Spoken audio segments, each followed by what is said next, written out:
customers, sometimes they don't judge you by what went wrong, but how you reacted.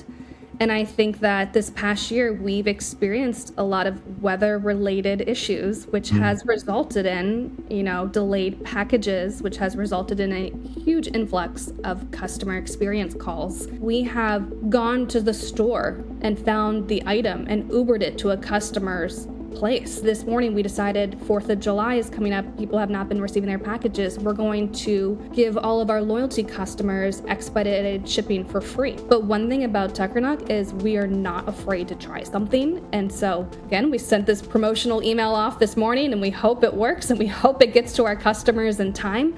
But we're having to react what's happening in our environment. Especially for newer brands that are just growing their community, you have to give prospective customers a sense of confidence that this product or service, if it doesn't work out, I can return it, or this brand can make me whole in some ways.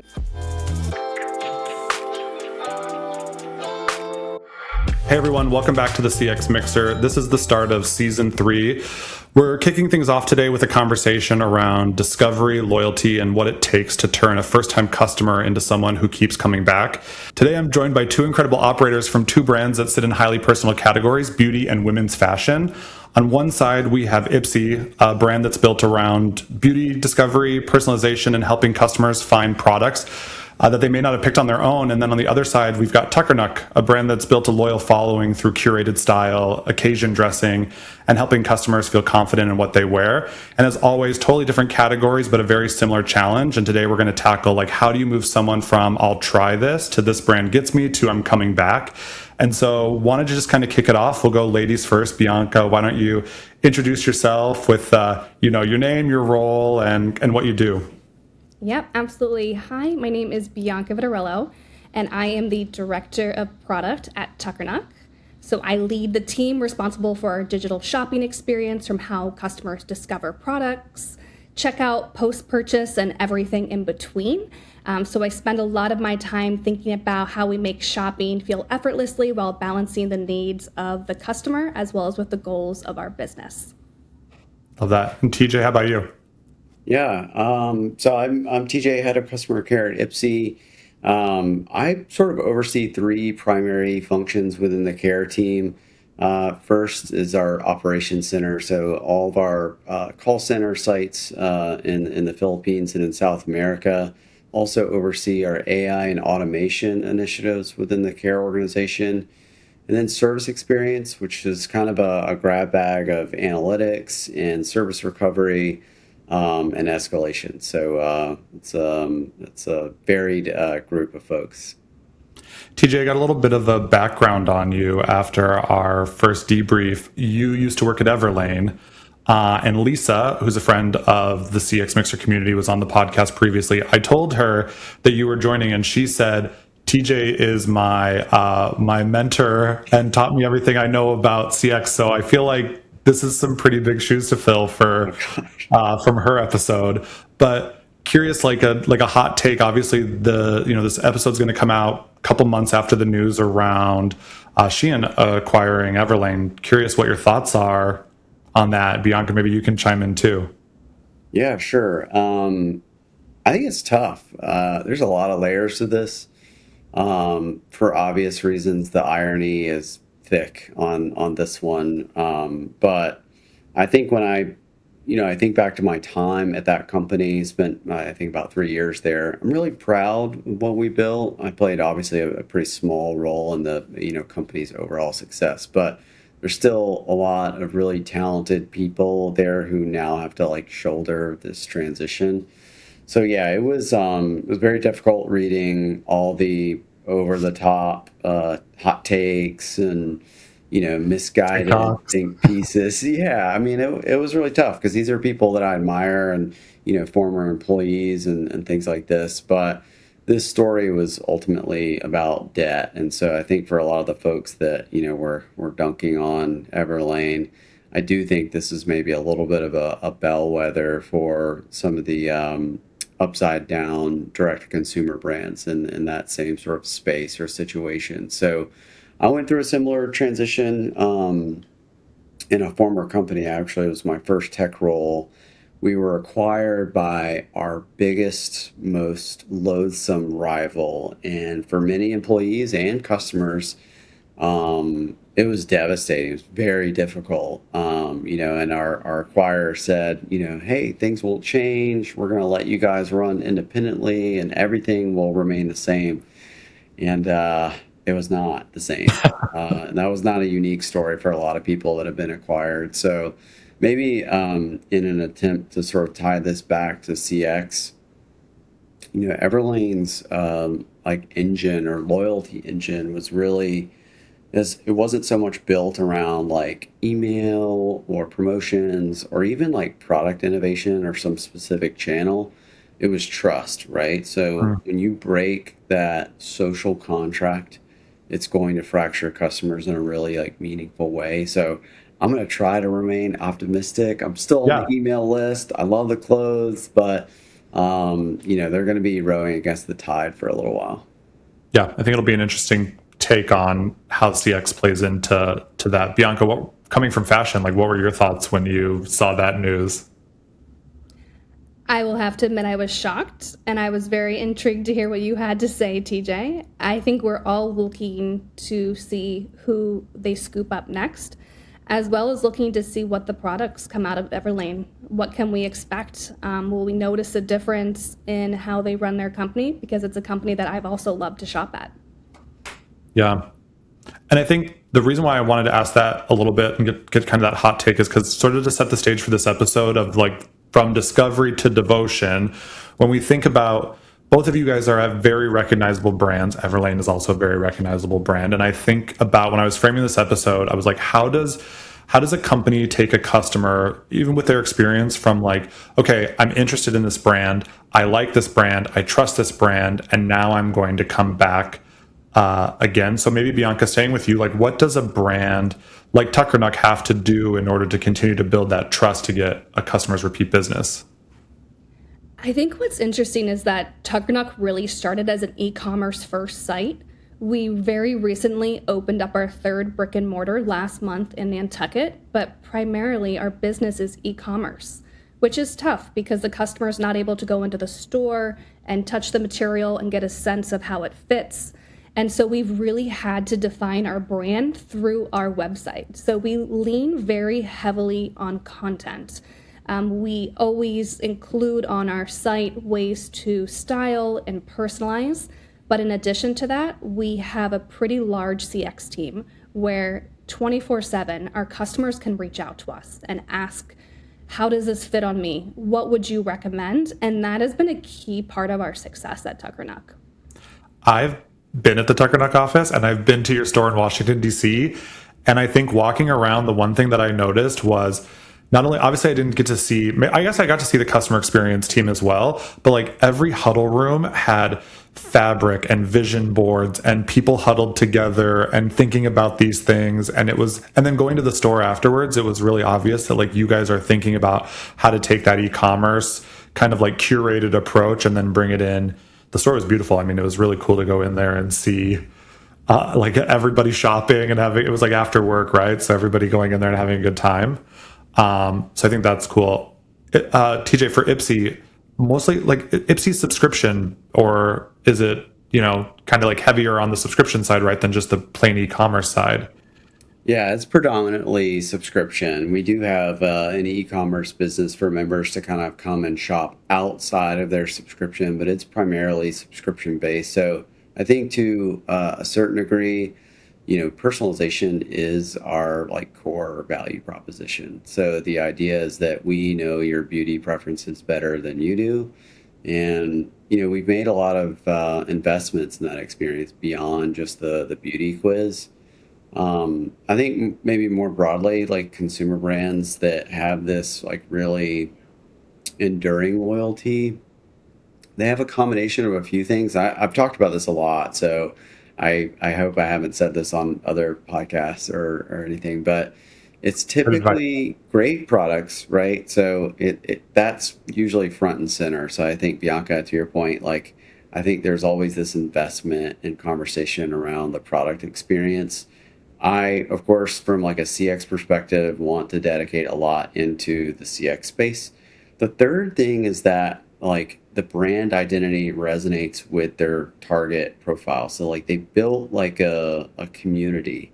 That was really common at or a really important attribute of what made MeUndies so successful was that they built this like tribe of members that were like obsessed with the brand. So like the good parts were they talked a lot about us, but when we had missteps, of course, they would, tell you about it.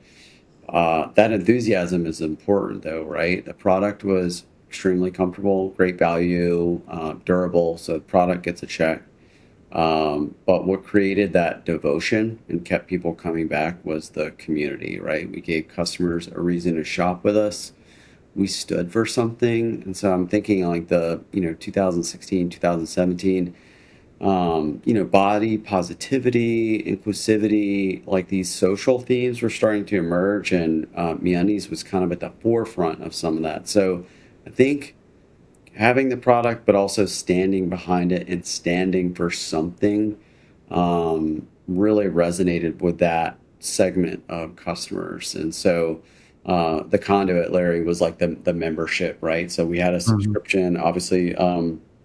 Ipsy does too. And I think the thing that I try to emphasize now, even at Ipsy, is that, a subscription is like your contractual obligation to pay for something on a recurring basis. But like a membership is this tribe, like you're part of this club, you're part of this community.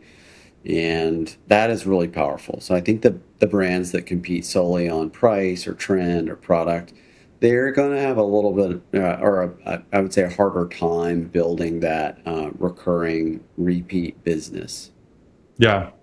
And I think, Bianca, you probably feel that as well. Like, I'd be curious to know, Tuckernuck has a lot of different prices or a lot of different products at different price points, but primarily on that like higher end, more like fashion forward pricing, right? I mean, do you find that like it's more difficult for the brand to create that loyal community, or easier because people are buying into the quality as well as the cost? I think what's interesting about Tuckernuck is we really started as a clothes aggregator. Our founders found a gap in the market where they were not finding what they wanted. But over the past few years, we've introduced our own brand. And so we've been able to kind of have a wide variety of price points for every customer. But because some of our prices are high, we have to do a really good job of showing that you can wear this multiple ways, which is where our storytelling comes into play. We spend a lot of time merchandising our site. I would say that's our top priority as a company, is to show our customer how they can live a fun-filled life.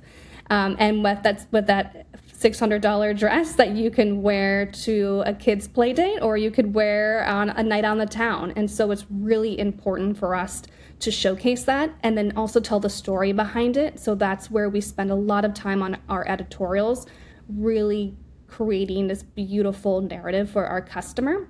And we actually, TJ, better watch out, because we actually just added beauty to our site last week. So this is a new vertical. Okay. Yes, this is a new vertical because we do want to be able to provide different price points for our customers, and we really want to meet you where you're at. And so that's a huge part of our brand. Yeah, I think, well, Bianca, maybe you'll take some spots away from these segments as well when TJ shares some information, because beauty is a different beast than fashion, right? Like, Yep. TJ, you probably see that too. And I do think like the thing that as I'm listening to you talk, both the overlap that I'm excited as we go through these next couple segments is that you're representing other brands as well. So you almost have a little bit of you're almost held to a little bit of a higher standard because they're marketing and representing their brands. But then, as you said, brand aggregator, I kind of like that. I think marketplace, right? You obviously want people to look at your store as the spot where they can come and get those brands and keep them there too. So that involves a lot of customer experience and community building. Well, let's move into the first segment. So the first segment is called the CX Playbook. This one I love to start with because I think I just want to like level set what's like one thing in your, your bag of tricks that you guys are focused on. And I think what I like to do in this segment is just have you share a practical CX tip or tactic that helps move the customer along the journey, whether it's like coming and discovering the product and coming back and purchasing again. And so maybe TJ, we'll start with you this time. Like, what's something across your experience that you've just been able to use and has been really successful for you? Yeah, this has come up actually really recently with some some consulting work. So it's not just specific to Ipsy or even prior brands, but I've talked to many colleagues and folks operating in similar sort of situations. And they've struggled when they've hit a point where they feel like they're doing all the right things and making the right investments, but their performance maybe hasn't materialized yet. And I think in a few of these cases, not all, but in a few of these cases, an overlooked tactic to generate that repeat purchase behavior is just really good policy design. So I'll talk about maybe what that entails and what that looks like. But I think especially for newer brands that are just growing their community, you have to give prospective customers a sense of confidence that this product or service, if it doesn't work out, I can return it, or this brand can make me whole in some ways. So, MeUndies, again, I'll call back to them for a second, but they had a really generous 100% satisfaction guarantee policy. Everlane had a really generous return policy. We would even extend it during holiday periods to give people a little bit more time to try on it and return things. Outside example, Bombas comes to mind. There's Bombas socks, a really well-known satisfaction guarantee. I think they call it happiness guarantee or something, but they branded it, they've emphasized it.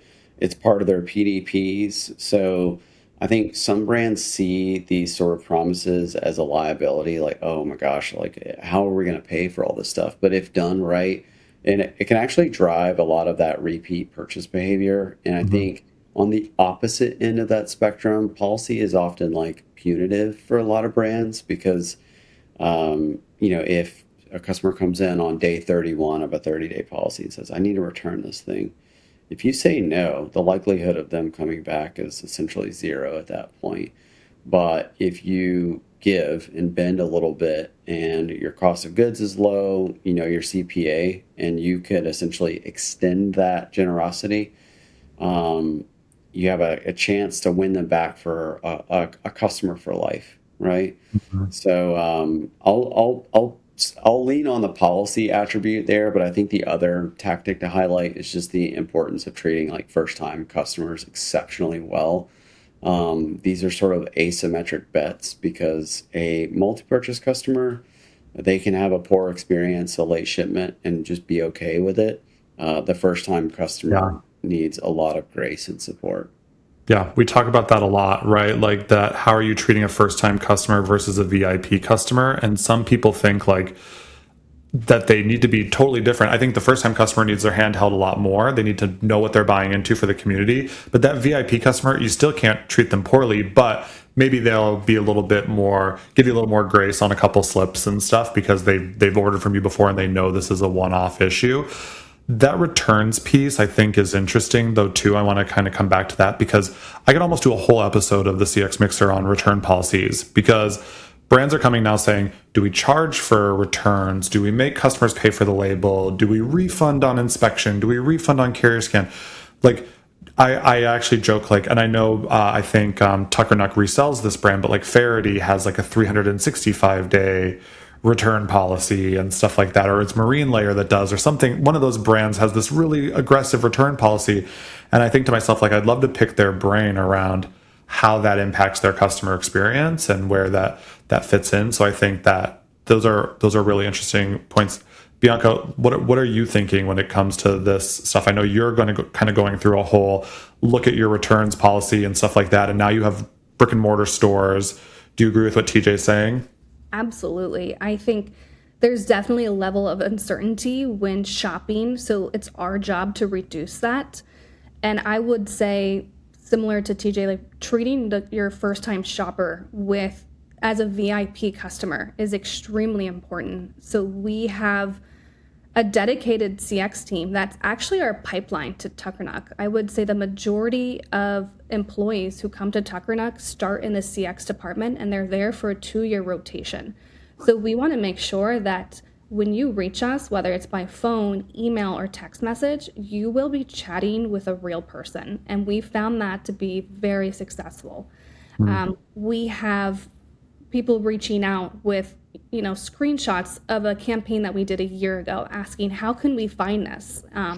And they can't, right? Yeah. It's sold out.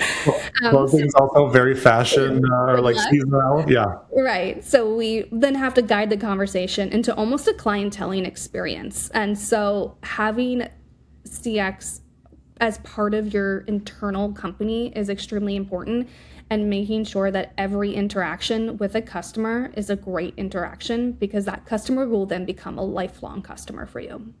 Yeah. I want to get back to you, Bianca, on your CX tactic, because I know it's probably going to be a little different. But TJ, I was thinking with the Ipsy piece being heavy subscription, how are you differentiating that first time customer versus VIP customer? Are you doing something different in your journey, or is it just when they're calling in, you're giving them a little bit of like a better experience when they have an issue? Yeah, our systems can recognize first-time customers versus someone who's a repeat purchaser. So we have ways of segmenting them, giving them priority. Our software systems basically allow us to say, hey, this is a first-time purchaser, and it starts to, our team and our AI software have essentially playbooks on how to, accommodate these members. Nice. Well, that's why it's called the CX playbook. Yeah. Bianca, what's your tactic that you like to use in your arsenal of tools? I would say we are a Shopify company, and so relying on tools within Shopify, such as customer tags, really allows us to identify who the customer is. And a customer can have, I would say, up to 100 tags. So that way we're able to know, have they been to our store? Where are they shopping? What are they shopping? Are they occasion based? Are they high frequency? And so really understanding who that customer is. So by the time that they reach out to us, we already have their background. We can pull up what they've ordered. We can see if they have an order in progress. I think is a really important tactic to continue to build the profile of your customer and understand who they are. Yeah, I think that's super important. Tagging customers, over tagging customers. I don't think there's ever been an issue where someone's like, you have too much data on how to segment this journey or follow up with a customer.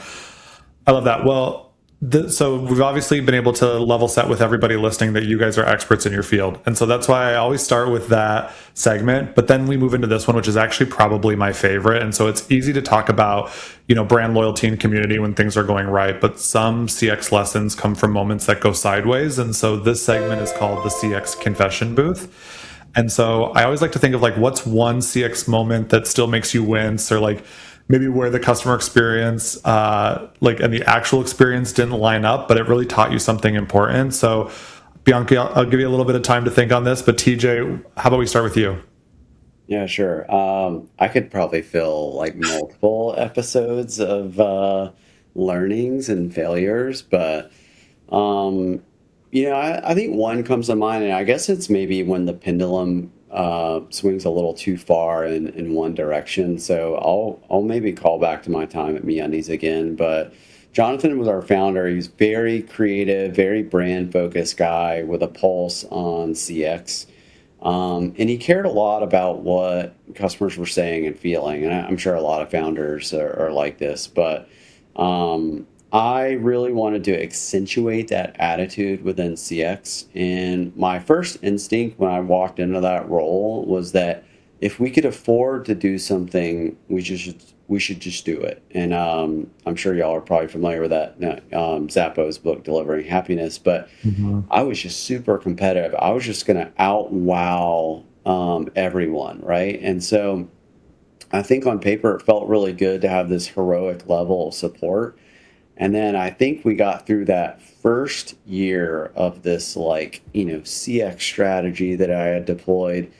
and I was with our CFO and looking at all of our refund, accommodation, performance, and it was like kind of an eye-popping number. I didn't realize just how much I was spending, and I had given a lot of the team this discretion to just surprise and delight their way Mm. through it. So if you looked at our performance on paper, you would have been like, man, they're incredible. It's 100% satisfying. But I think the real unlock for us was that when we evaluated the retention impact of some of these programs that we were doing, um, we noticed that they didn't really bring any additional net benefit in terms of the member longevity, right? So not only did we outspend all of our competitors, um, it didn't generate the return that we thought it would. And I think, Mm. again, our CSAT kind of became this like vanity metric that,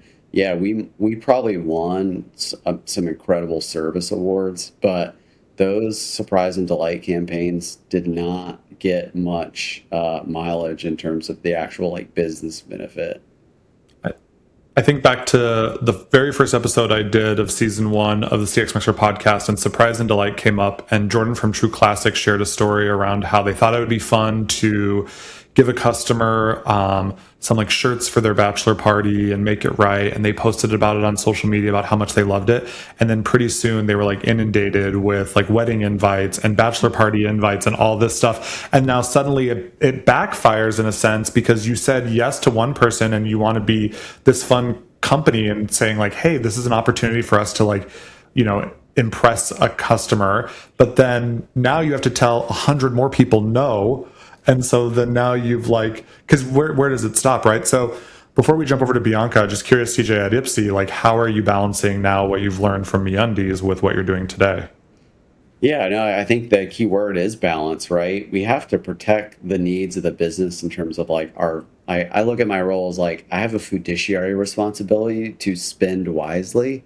Mm-hmm. But on the flip side, members have very distinct and nuanced needs. And so I need to create a policy design that allows people to flex and accommodate when needed, but also they need guardrails too. So I'm still trying to figure it out, to be honest with you. I don't think that we've settled on the perfect balance between protecting the business and obviously doing right by customers. I think we know number one is to prioritize the customer, but we have to do so in a way that's smart. Yeah. Bianca, any thoughts on that? How do you guys balance that surprise and delight at your size? Yeah, I'm definitely nodding along with TJ because the balance is the toughest part. I think that we've learned that customers sometimes they don't judge you by what went wrong, but how you reacted. And I think that this past year we've experienced a lot of weather-related issues, which has resulted in, delayed packages, which has resulted in a huge influx of customer experience calls.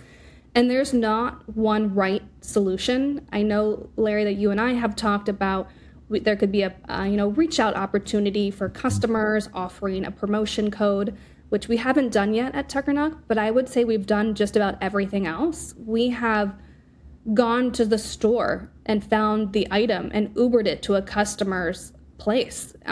Just today, we actually just this morning we decided 4th of July is coming up. People have not been receiving their packages. We're going to give all of our loyalty customers expedited shipping for free. That's a 2-day free shipping. And so we are still learning. This is something that we continue to test and grow and learn.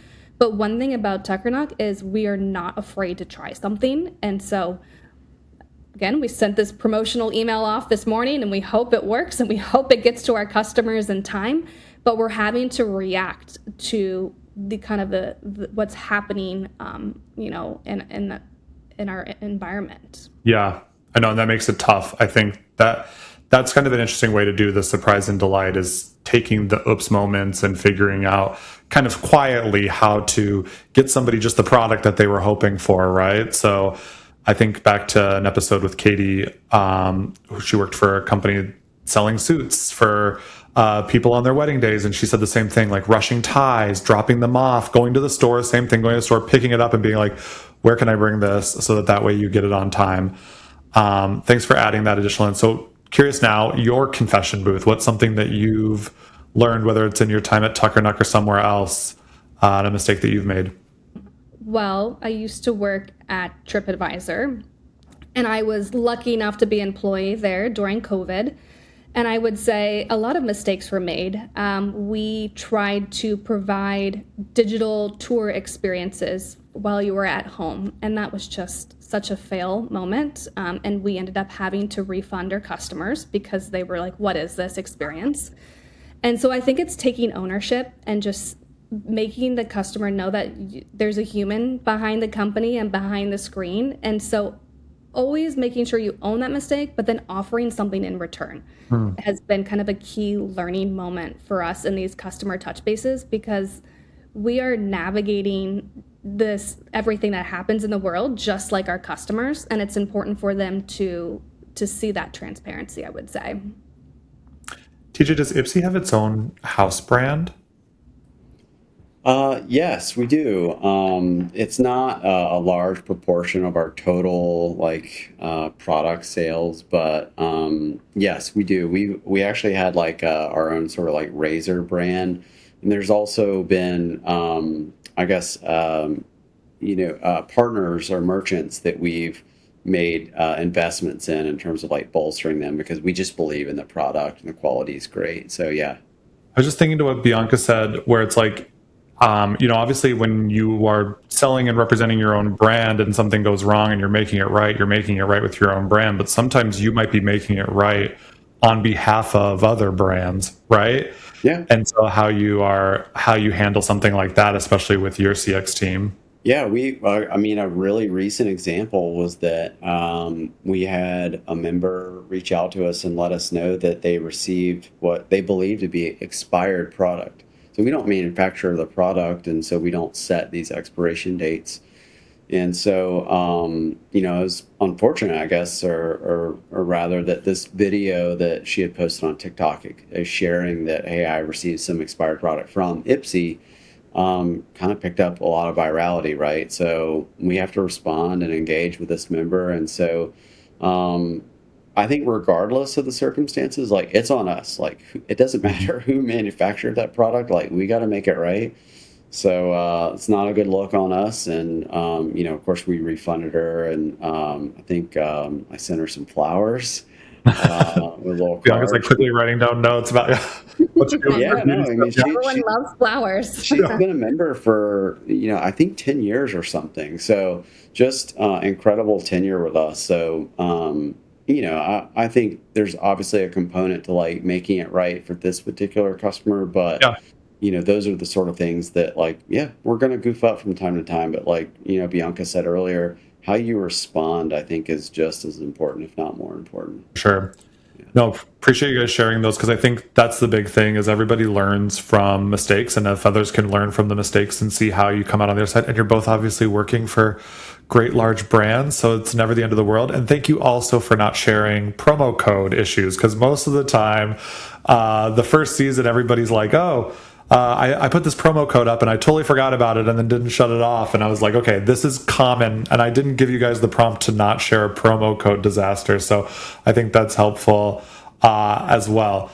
Okay, moving into segment 3. So customers are always seeing kind of like the front end experience, and but it's really the tools in these workflows behind the scenes that are deciding whether teams can actually deliver on all these things that you guys are sharing with us. So this segment is called Designer's Toolbox, and the idea is, what's one tool, a workflow, an internal process it could be, that your team relies on to make the customer experience feel more personal, more helpful, easier to manage at scale.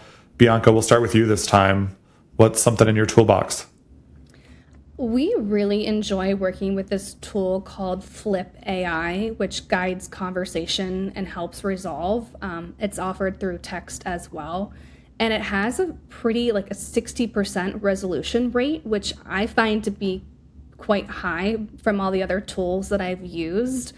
And it has a really customer first mindset. It's something that we've found that we've been utilizing for retail and e-commerce as well.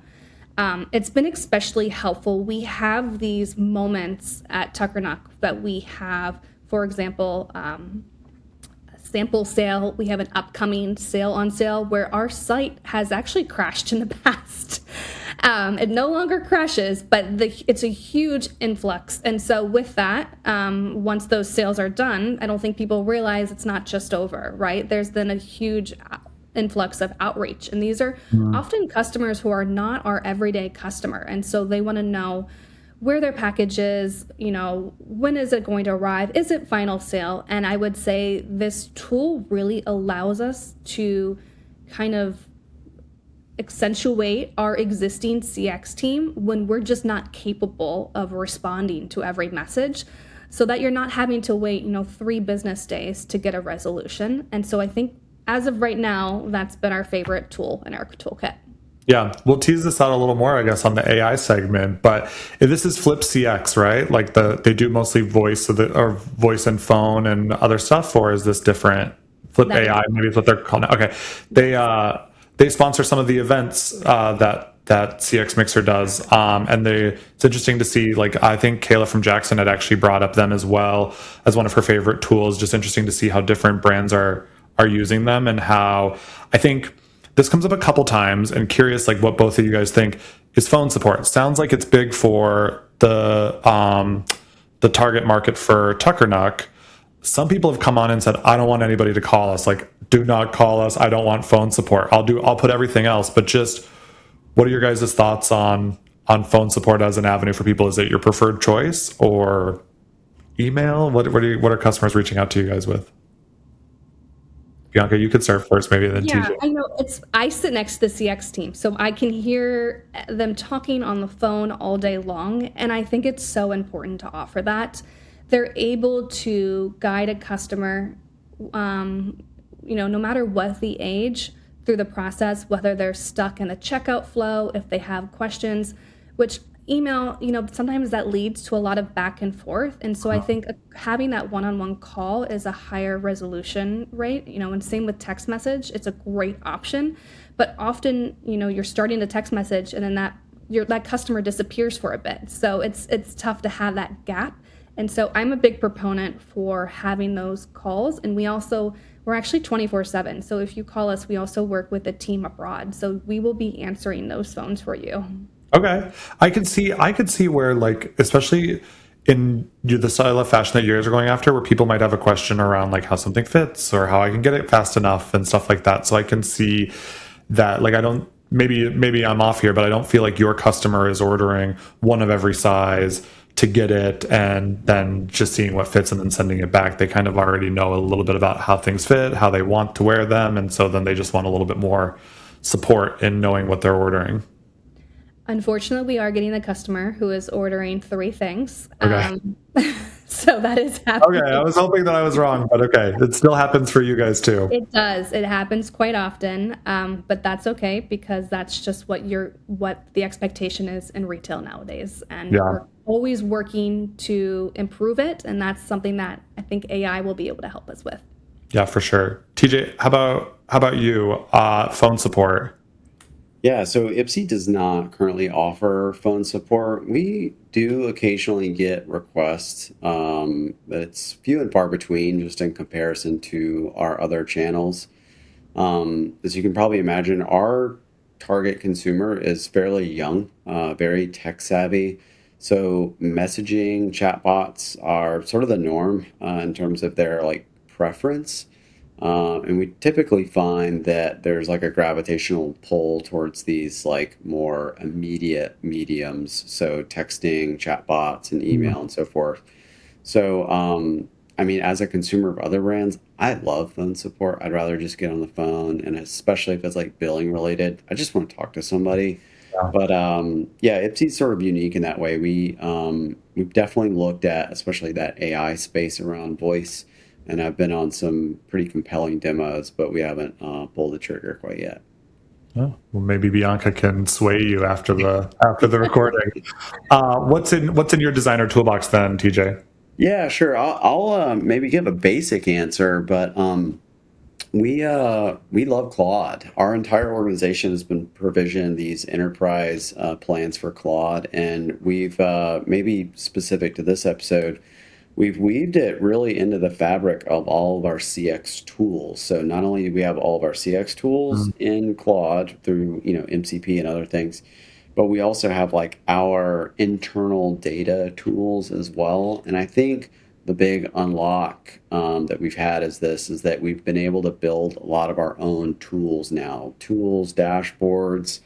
My senior manager, also named Larry, he built Good one. name. Yeah, great name. He built one. He, not an engineer or like a developer or anything, but was, within a day, kind of put this thing together. I'm like, it goes through all of our real time KPI performance for all of our call centers, member sentiment, all these things. So the other piece of it is using it to parse through like themes and trends that are emerging from the contact center. So in our prior setup, we had like post interaction surveys and all these things. Our new setup looks at all contacts across all channels. So before we had all these like sample size issues and things like that. So I don't know if that's the CX tool that's going to gain the most popularity since it's already quite popular, but it's been truly helpful for us in terms of like streamlining, operationalizing a lot of our day-to-day work. Yeah, no, I think that's great. It's generic, but I think it's something that's becoming more popular. I mean, and that's why we have our new segment for this podcast around AI. So excited to kind of hear more about how you guys are leveraging that. Hot take: when somebody's reaching out to you to sell you technology, can you tell right away they're using AI? There are some very like specific tells. So And does it yes. annoy you? No, honestly, it's fine. I mean, I realize that's where the world is going, so I don't balk at it or anything. But yeah, I can definitely tell. Bianca, how about you? Well, I might have a shorter patience for it. We're actually now even, we hire a lot at Tuckernuck. We're now getting so many candidates that are AI candidates, so that's been really interesting to Yeah. see. I think just the worst is just the emails that are coming from AI. Like Mhm. they don't even change my name, so it's someone else's name. So maybe Yeah. that's where we can just work a bit. But AI is great and it's here to stay. So we all just have to get used to it. I'm guilty of using AI for LinkedIn posts, and I'm making this like my second half of the year goal because obviously with the CX Mixer, it's so easy to just be like, "Hey, here's what we talked about. Give me a nice little post around it." But I'm like, I feel like LinkedIn's getting smarter around that, and they know that consumers don't want that AI regurgitation, right? So I'm like, okay, now I'm gonna have to really just dumb it down and be my normal self and actually write what I think about something rather than Yeah. using AI to make me sound smarter. But I do think where AI, like what TJ, what you're talking about, well, not to jump ahead segments, but where it's such a powerful tool to help supplement and complement what you're doing, it's not a replacement for everything. And I think too many people, whether it's maybe not so much brands right now, but also like technology brands, are leaning into it too heavy to just not even think about what they want to write to their own people. But it's a little hot take there. Well, moving on, we're going to jump into first new segment of season 3. So this segment is called the Fraud Files, and might be a little generic as well. But I think like one thing that I learned from the last 2 seasons is just as much as AI, fraud is becoming a hotter topic around what brands are looking into when it comes to their customer experience, right? Not only from a financial standpoint, which I think is what it's been, but like how do they create these customer experiences that insulate the brand and help to stop maybe it's like policy abuse or detect fraud either post or pre-purchase.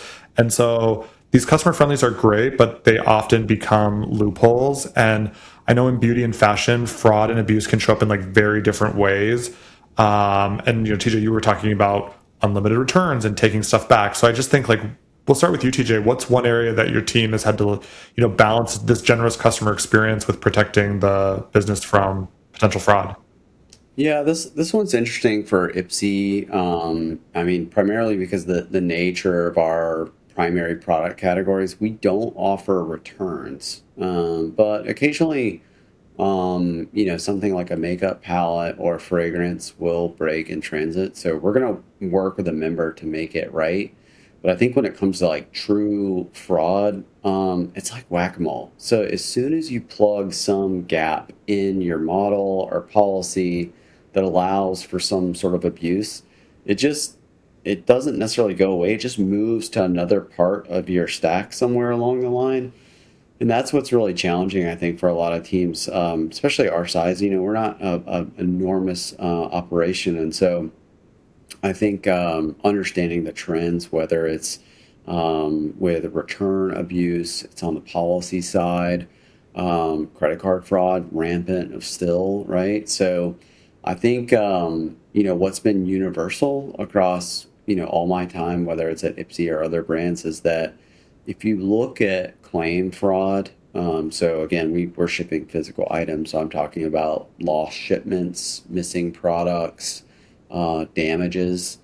The distribution typically looks like this, where if you're kind of plotting this out on a graph, like the high 90th percentile of customers never make a claim, not once. Hmm. And then you get to the tail, and then there's this sliver of potentially abusers that might take advantage of the loopholes, the generosity you were saying, Larry, on the policy side. But that's every brand. Every brand's got those that are it's going to happen to. So the challenge is to not focus all your energy for policy design on just that small cohort of abusers, because you don't want to implement policy design that impacts all of your customers negatively, right? So, we went through, I think, I know you met with Lisa a couple months ago, but some of the return stories that we would get were so extravagant in terms of the complexity of the types of frauds that people would implement. And similar to you, Bianca, these items were typically higher value items, so it made sense for them to go through what I would consider like extraordinary lengths to go and execute these elaborate frauds. But it happened, and despite our like best effort to protect ourselves, like it happened more than I would like. Yeah, they say it's only 3% of your customers are potential like fraudsters and abusers. I was thinking earlier, TJ, when you were talking about how your clientele at Ipsy is a little more tech savvy, and this season the fraud segment is sponsored by our friends Willow, who do a lot of stuff around fraud, and primarily AI fraud has been a hot topic for them. And so when I've been talking to some brands, a big thing that they see an issue with is people using AI to fake customer issues. What are some ways that you think that brands, or have you seen any brands doing this well, where they can avoid maybe exposing themselves to somebody using AI or posting videos that are like incorrect and stuff like that? Yeah, I think the big thing is creating like some sort of audit or paper trail. So if we can validate what happened, when it happened, who executed these changes along the chain, I think you can protect yourself. So I'm putting myself in the shoes of one of these folks at the bank that has to look at, say, like a chargeback or something. They're basically just reviewing a case. So I sort of think about like if this were to become a chargeback or dispute, do we have the policy in place? Do we have the paper trail to validate? Did we ship this thing on time, and did we do everything that we were supposed to do? But we still get requests now that are generated with AI. So again, Larry, I can typically tell, when something's generated with this stuff, and sometimes it'll come across my plate, and I'm like, that event never happened. I don't know what to say, but so again, it's just sort of a new world of fraud that we're getting used to. And just to my comment earlier, it is like whack-a-mole. Like as soon as we nail down one piece of the stack, something else crops up. I think I shared this story with you, TJ. I was talking with a Willow customer that was telling me that they had somebody who said, "Oh, I never received my package." and their customer service team, they'd ordered like 5 or 6 swimsuits, all this stuff, pretty expensive, and went on their Instagram and saw that they had been on a cruise and every day had posted pictures of it.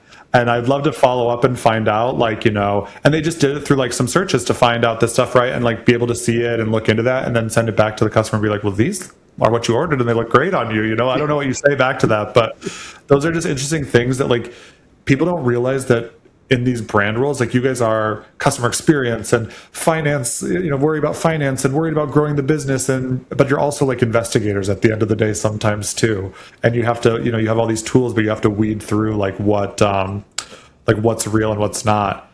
Bianca, what are your thoughts on fraud? How's this impacting you and your experience?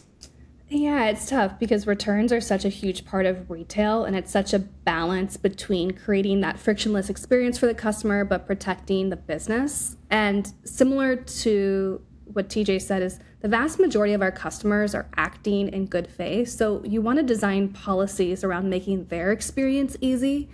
But at the same time, we definitely look for signals. And I think our first line of defense is really our software tools. So as I mentioned before, we have Shopify fraud, and we also utilize Signified, and we are onboarding with Parcel Lab, and we'll be using their fraud as well. So that really blocks out a lot of the bad actors. And you have happy returns? Sorry? And you have happy returns? We do. We happy do have returns happy has fraud as well, yeah. And that's huge. And because we will be introducing instant refund in the next few weeks, we will see our happy returns adoption rate jump even higher. So with all of that, we do see fraud pop up. We offered shipping protection for a bit, and it surprised me. It's like whack-a-mole. I would have never have thought to use shipping protection as a way to defraud Tuckernuck, but where there's a will, there's a way. But you really just have to keep focusing on the pain points. And I would say fraud is always top of mind, but providing a good customer experience just tops that. Yeah. I think too, I've said this on a couple episodes as well, introduce a new policy, give it like 90 days, and then type your company name into Reddit, and then you'll see how even like not sophisticated fraudsters are. I had talked to a sleep company one time, and I remember I was like trying to research, I told them this, I was researching pillows, and I typed in the pillow. They had a weird name for the pillow. And all I saw was, oh, if you order the pillow and say you don't like it, they'll let you keep it. And it's like $150 pillow. And it was like all these posts that were like, oh, thanks for the tip. I just did this. I just did this. I just did this. And these are like people who probably wouldn't normally be fraudsters. And so then, you meet with this company. And I was actually in the market for a pillow. And it's like, you tell them like, hey, just type your name into Reddit. You're going to see like everybody is figured out a way to take your generous policy and abuse it. And so I think like those are things where, to what TJ's point too, is like you move it around and it just moves somewhere else in the funnel. But there's so many, and Bianca, you're listing all these companies that have fraud built into it. I just think it's becoming a bigger and bigger thing as we lean into more sophisticated technology and our customers lean into more sophisticated technology. And I think that's a perfect segue into this last segment. As we're in the home stretch here. Going into season 3, AI kept coming up. We kept talking about AI. We've talked about AI a handful of times in this episode already. And so I really wanted to have a dedicated segment this year around AI in action, and not just the hype, right? Like not just these hype things around AI, but how brands are actually leveraging it and where they see the ability to leverage it specifically within customer experience. So TJ, you kind of said, I'm going to pick on you first because you used Claude as your toolbox. So maybe give us like something that you feel is really impactful for you with AI and like how you guys are using it today and what other brands could do. Yeah, certainly. So look, I mean, it's funny. I had a potential vendor call a couple of weeks ago, and they're of course offering lots of AI bolt-on stuff into their software platform. And I will say that I've been in this space for a long time, and from a technological perspective, it has been pretty boring.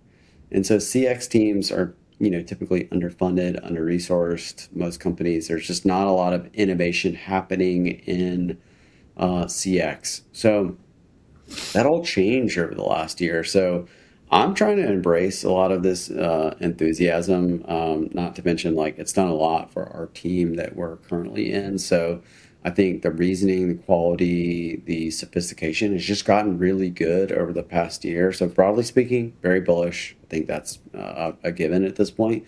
Specific to Ipsy, we're actually working on a shopping assistant right now. So this sort of interface that uses AI will help prospective customers when they're in the sort of decision phase.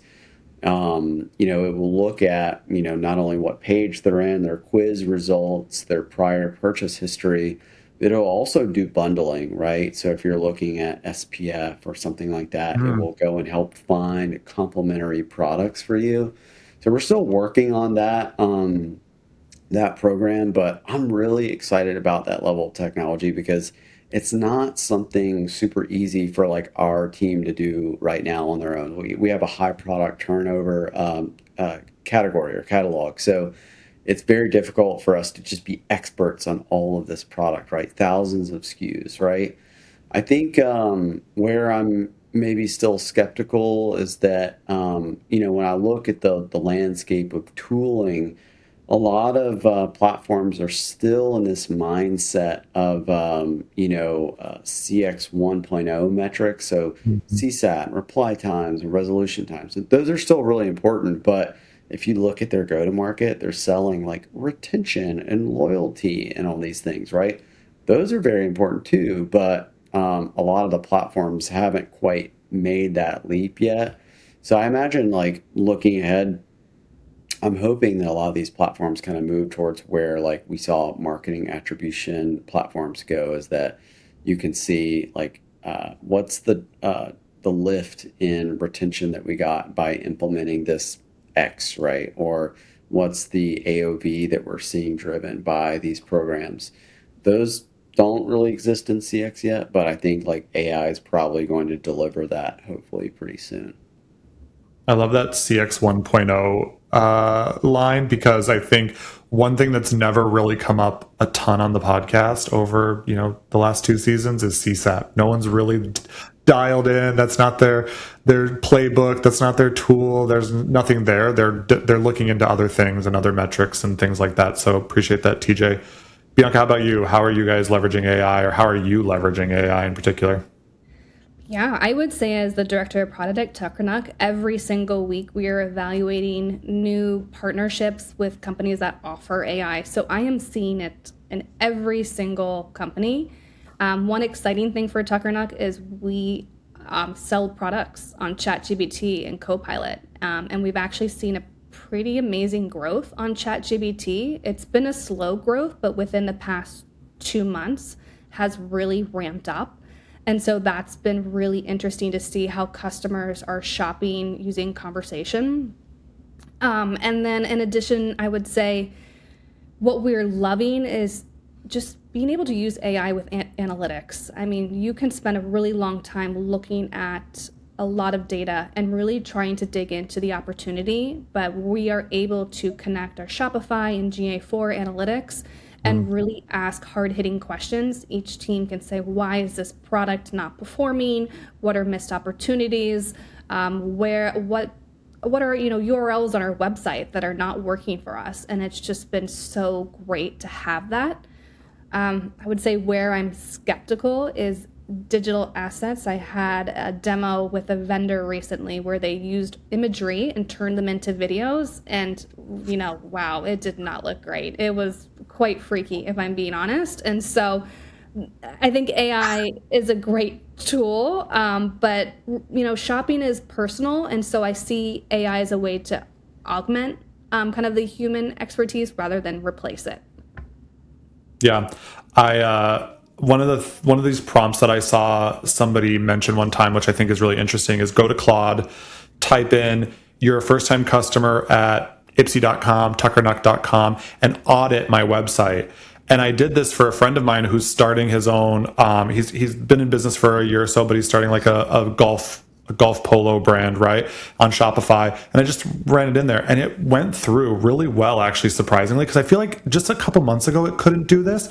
but Claude came back and said, oh, it says that his return policy is 100 days, but then on this page it says like 90 or something, or it says here free returns, but says $25. And it like gave all this stuff that could be really confusing for a first time customer. And I thought that's such an interesting way to like use AI to audit. But you're right, videos, pictures still does a great job, but a long ways away. I love when it's like people are using AI to like finish a video and it turns them into like a bird and they like fly off into the sunset or something super weird, right? And you're like, okay, this is still not totally there. People who are like, this person's got like 7 fingers or something weird. But Right. no, I see you laughing about that too, TJ. So I think like you're kind of in the same boat when it comes to that AI stuff. Well, great. We made it to the end of all the segments. I think like this has been a super fun time. I always like to end on this note, and it's something that I'm bringing into season 3, but it's just what's a myth that you want to bust? And I think what I appreciated is that you guys all shared like what works and what doesn't work. And even on the AI thing, you're like, hey, here's something I'm skeptical about.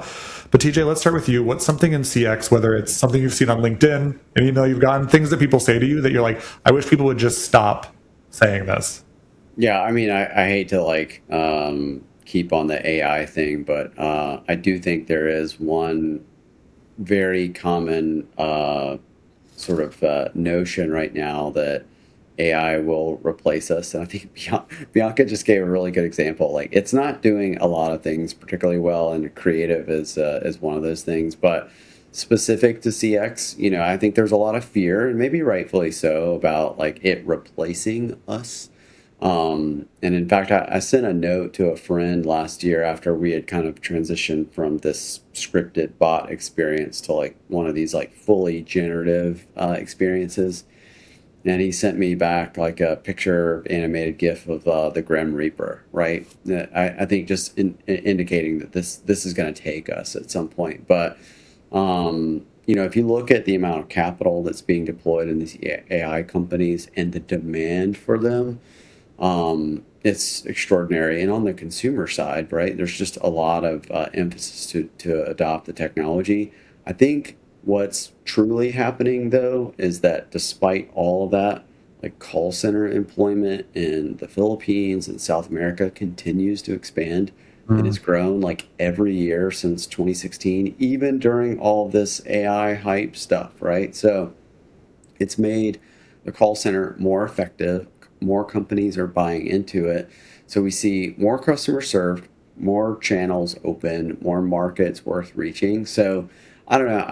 I'm not the doomer about all this stuff about it, like taking our jobs and stuff. And again, certain industries definitely might be the case. I don't want to dismiss that fear.